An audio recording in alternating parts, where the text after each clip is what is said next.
Amerika akhirnya melancarkan serangan habis-habisan ke China, sanksi, pemblokiran chip, isolasi ekonomi lewat NATO dan G7. Tapi yang bikin semua orang tercengang adalah China justru terlihat sama sekali tidak panik. Dan kalau kalian tahu, ternyata setiap serangan Amerika itu tanpa mereka sadari justru mempercepat kemandirian teknologi China. Dari yang awalnya hanya 33% self-sufficiency chip di 2024, kini sudah mencapai 50% di 2025. Dikarenakan China sudah jauh-jauh hari siapkan 5 jebakan yang membuat setiap tekanan Amerika justru berbalik memperkuat posisi mereka di mata dunia. Dan yang lebih mengejutkan, negara-negara Asia Tenggara kini terjepit antara dua raksasa ini dan harus memilih loyalitas ke Amerika atau investasi dari China. Lalu, siapa yang sebenarnya menang dari perang ekonomi terbesar dalam sejarah modern ini? Semua akan kita bahas tuntas di video ini. Jadi, tetap ikuti sampai akhir.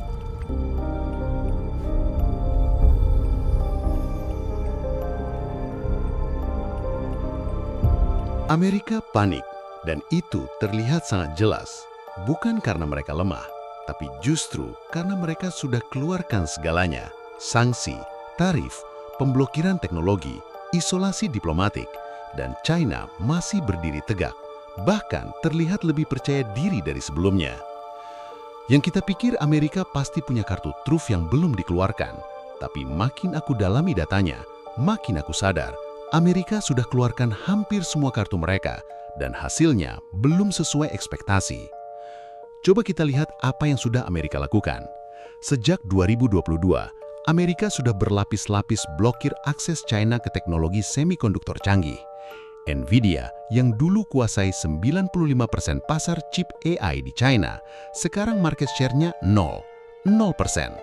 Kebijakan ekspor kontrol yang terus diperketat dari 2022, 2023, 2024, sampai 2026, semuanya dirancang untuk satu tujuan, bekukan kemampuan teknologi China. Di sisi diplomatik, Amerika membangun koalisi, AUKUS, aliansi militer teknologi antara Amerika, Inggris, dan Australia. Quad, kemitraan strategis dengan India, Jepang, dan Australia. Pangkalan militer baru diperkuat di seluruh Indo-Pasifik. G7 dikompakkan untuk ikut restriksi teknologi ke China. Dan SWIFT pernah dijadikan senjata paling mematikan, seperti yang terjadi ke Rusia 2022, pembekuan $300 miliar aset dalam hitungan hari. Tapi ada yang sangat aneh dari semua ini. China tidak terlihat panik. Tidak ada kebijakan darurat yang panik. Tidak ada pemimpin China yang keluar dan bicara dengan nada defensif.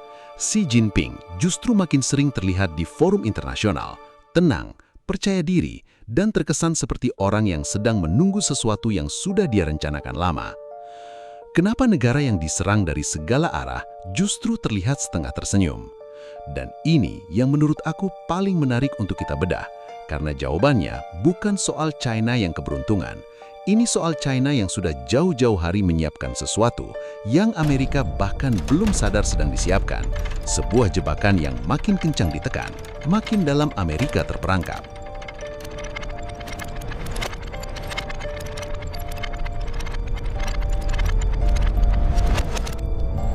Sebelum kita masuk ke jebakan yang sudah China siapkan, kita perlu ngerti dulu seberapa serius sebenarnya serangan Amerika ini.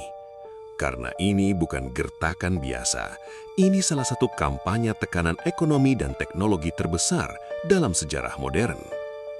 Yang pertama dan paling strategis adalah chip war, perang semikonduktor. Amerika memblokir ekspor chip canggih ke China secara berlapis sejak Oktober 2022, lalu dipertekat Oktober 2023, dipertekat lagi Desember 2024, dan dipertekat lagi Januari 2026 dengan tarif Section 232 sebesar 25% untuk impor chip semikonduktor canggih. ASML, satu-satunya produsen mesin EUV yang dibutuhkan untuk bikin chip paling canggih di dunia, sudah dilarang jual ke China. Applied Materials kehilangan 600-710 juta revenue China di 2026.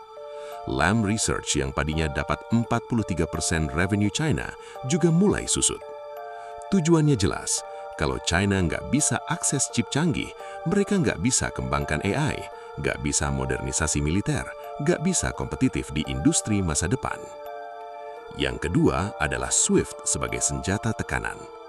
Pengalaman Rusia 2022 jadi template yang ingin Amerika terapkan lebih luas, membekukan akses suatu negara ke sistem keuangan global sebagai hukuman atas kebijakan mereka. Ini salah satu alat tekanan paling mematikan yang pernah ada, karena bisa langsung lumpuhkan ekonomi suatu negara dalam hitungan hari. Yang ketiga adalah isolasi diplomatik dan militer. Amerika memperkuat AUKUS, Quad, dan jaringan pangkalan militer di Indo-Pasifik. Mereka kompak sekutu-sekutu G7 untuk ikut restriksi teknologi ke China. Dan secara paralel, mereka gunakan dolar sebagai alat tekanan. Negara yang terlalu dekat dengan China berpotensi kena dampak kebijakan keuangan Amerika. Ini serangan yang komprehensif dari semua arah sekaligus. Dan secara teori, ini harusnya cukup untuk menjatuhkan ekonomi manapun di dunia. Tapi China bukan ekonomi manapun. Dan ternyata semua serangan itu sudah diperhitungkan China jauh sebelumnya.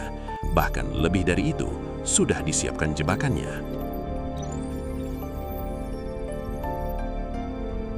Ini yang hampir tidak pernah diberitakan media barat. Setiap serangan Amerika ke China bukannya melemahkan, justru secara tidak langsung memperkuat China. Karena mereka sudah siapkan jebakannya jauh-jauh hari. Jebakan pertama, chip war justru paksa China percepat kemandirian teknologi. Ini ironi terbesar dari seluruh konflik ini. Ketika Amerika blokir akses China ke chip canggih, yang terjadi bukan China terhenti, tapi China dipaksa bangun industri chipnya sendiri dengan kecepatan yang belum pernah ada sebelumnya. SMIC sekarang sudah produksi chip 7nm untuk Huawei Kirin dan sedang masuk pilot run 5nm.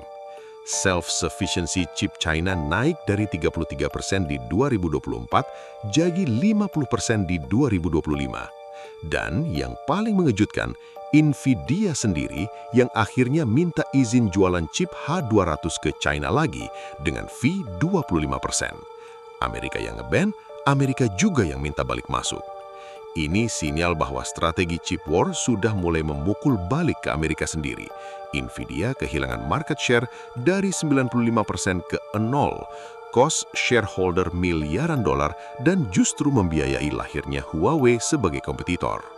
Jebakan kedua, sanksi SWIFT percepat adopsi chips dan yuan digital. Saat Amerika bekukan aset Rusia 2022, pesan yang sampai ke seluruh dunia jauh lebih berbahaya dari yang Washington perkirakan. Cadangan dolar siapapun bisa disita kapan saja. Hasilnya, negara-negara berkembang yang tadinya cuek soal chips dan yuan digital tiba-tiba sangat serius mempelajarinya. Dalam 3 tahun, chips tambah lebih dari 500 peserta baru. Bank sentral di 50+ negara mulai aktif jejaki alternatif SWIFT. Amerika menciptakan demand untuk produk yang ingin China jual ke dunia. Ketiga, tekanan Amerika justru solidkan Global South di belakang China. Setiap kali Amerika eskalasi tekanan ke China, narasi yang muncul di negara-negara berkembang bukan China jahat, tapi Amerika arogan. China dengan sangat cerdas memposisikan diri sebagai korban imperialisme ekonomi barat. Dan narasi itu sangat efektif di negara-negara yang punya sejarah panjang dengan kolonialisme barat. BRICS yang tadinya dianggap organisasi lemah, kini merepresentasikan 40% GDP global dan terus bertambah anggota. Keempat, China sudah drastis mengurangi ketergantungan pasar Amerika. Ini yang paling jarang dibahas. China sadar dari jauh-jauh hari bahwa Amerika adalah pelanggan VVIP yang paling berbahaya. Terlalu bergantung pada satu pasar berarti satu titik kerentanan. Ekspor China ke Global South, Afrika, Asia Tenggara, Amerika Latin, dan Timur Tengah naik drastis. Surplus perdagangan China tembus $1 triliun di 2025, rekor sepanjang sejarah. Bukan dari Amerika, tapi dari seluruh dunia yang lain. Kelima, setiap serangan Amerika mempercepat multipolarisasi dunia. Ini yang paling strategis dan jangka panjang, Setiap tarif Trump, setiap sanksi, setiap pemblokiran teknologi, semuanya mengirim sinyal ke seluruh dunia bahwa bergantung pada Amerika itu beresiko. Dan China adalah yang paling siap mengisi kekosongan itu.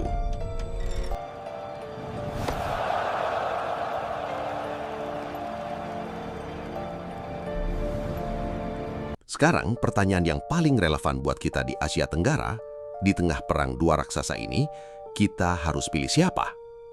Ini posisi yang sangat tidak nyaman, dan hampir semua negara di Asia Tenggara sekarang ada di posisi itu.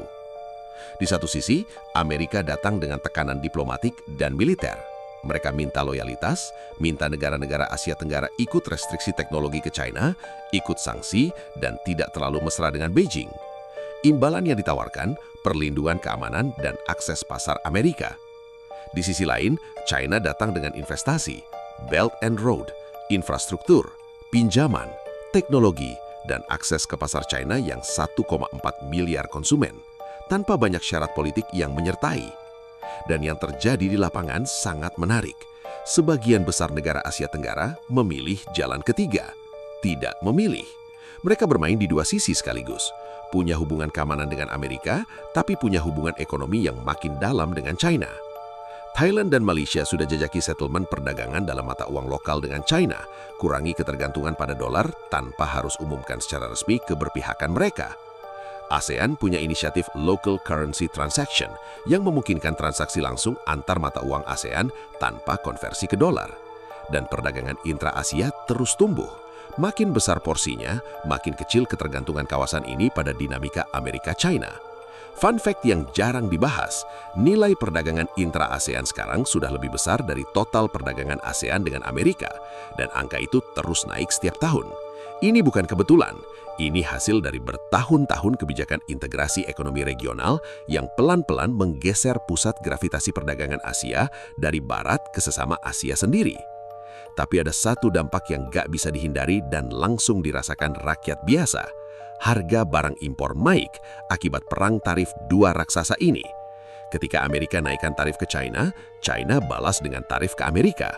Rantai pasok global terganggu, biaya produksi naik, dan pada akhirnya konsumen di seluruh dunia, termasuk di Asia Tenggara, yang bayar selisihnya lewat harga barang yang lebih mahal. Jadi setelah semua yang kita bahas, siapa yang sebenarnya menang dari perang ekonomi terbesar dalam sejarah modern ini? Jawabannya mengejutkan, mungkin tidak ada.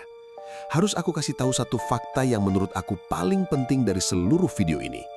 Dalam perang ekonomi skala besar antara dua superpower, yang paling dirugikan hampir selalu bukan si dua raksasa yang bertarung, tapi negara-negara kecil di tengah yang terjebak dalam pusarannya. Amerika kehilangan miliaran dolar dari kebijakan ekspor kontrol yang memukul balik perusahaan teknologinya sendiri. China harus keluarkan ratusan miliar untuk subsidi industri chip dan teknologi dalam negeri. Tapi yang paling terasa dampaknya, negara-negara berkembang yang rantai pasoknya terganggu, mata uangnya tertekan, dan harus pilih antara dua mitra strategis yang sama-sama minta loyalitas penuh. Dari semua data yang ada sekarang, skenario yang paling mungkin terjadi adalah dunia terbelah permanen jadi dua blok ekonomi.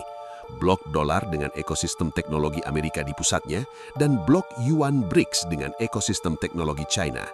Dua sistem paralel yang nggak bisa saling interoperasi sepenuhnya. Dan apakah semua ini memang sudah China rencanakan dari awal? Apakah setiap langkah Amerika sudah diprediksi dan sudah ada counter move yang disiapkan? Atau ini kombinasi antara strategi jenius dan keberuntungan timing yang luar biasa? Aku punya pendapatku sendiri, tapi aku lebih tertarik sama pendapat kalian. Kalian pikir China memang sudah siapkan semua ini dari awal, atau ini hanya keberuntungan? Dan kalau kalian ingin pahami lebih dalam bagaimana China membangun senjata ekonominya, tonton video sebelumnya tentang 5 langkah China hancurkan dolar. Link ada di deskripsi. Yang jelas, satu hal yang pasti dari semua ini, dunia tidak akan pernah kembali ke kondisi sebelum konflik ini dimulai. Era di mana Amerika bisa sendirian tentukan aturan main ekonomi global, era itu sudah berakhir, dan era baru yang sedang lahir ini, apapun bentuknya, akan menentukan nasib generasi kita dan generasi berikutnya. Tulis pendapat kalian di kolom komentar, share video ini ke orang yang perlu tahu, dan jangan lupa subscribe karena masih banyak cerita besar yang belum kita bahas. See you di video berikutnya.